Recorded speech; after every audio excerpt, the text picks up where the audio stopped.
United States. And I stayed with our son in Poland. After 2 years, I was able to get a visa, but since he came here to the States, he started sending letters from my uncle, so I could have some kind of a proof that somebody is inviting me to this country, so I could get a visa and come here. So I came here in 1980 when everything started happening in Poland, all the solidarity movement, and I missed that because I came here and I found out really what was happening, because we had no knowledge whatsoever. Everything was so covered up and there was no information what was really going on in Poland. But I came only alone. I had to leave our son in Poland. So by the time, it took 3 years to get him back together. So after 5 years for my husband, 3 years for me, we finally got all together here in this country.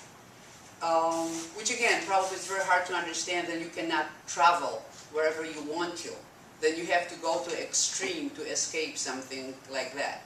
But you have to live through that to know how bad it can be.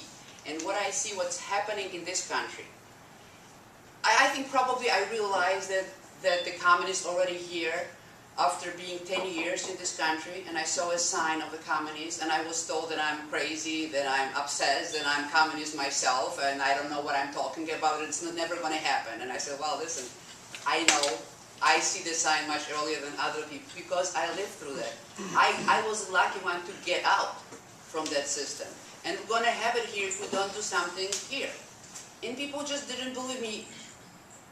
And I understand, because when I realized how good people are here in this country, and how gullible people are, first it was, oh my gosh, this is so nice. This is so good that people can trust you that much. And then I got scared. I got frightened, because when you are that gullible, you are an easy prey for a bad people who will take advantage of you. You trust. I'm sorry that I say you because I am an American. There was when I got my green card and I had to wait 5 years to become a citizen. That was the first thing I did. I said, I'm not going to be a second-class citizen. I got to be involved with the process. I want to vote. I want to be like everybody else. But I still feel sometimes like an outsider. So I said, people here are so trusting that it scares me. We vote people to the offices and we put all the trust in them because we believe that they're going to do it good for us. After all, they work for us. And they just turn around and do whatever they want to do. We have to watch them every step of the way. Because, look what's happening right now. It's scary. It scared me. When we start first talking about you have to be politically correct. Excuse me, but please explain to me, what does it mean?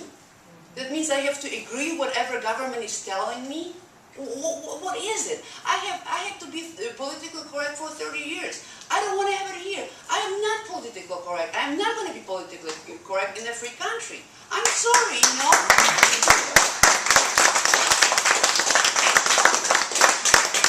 And when my husband was alive, I'm sorry, I'm going to finish. When my husband was alive, he would not let me to get involved, because he said, I don't have enough money to bail you out. Since he died, I said, I'm sorry, baby, but I got to do it, all right? I got to do it. So, yeah.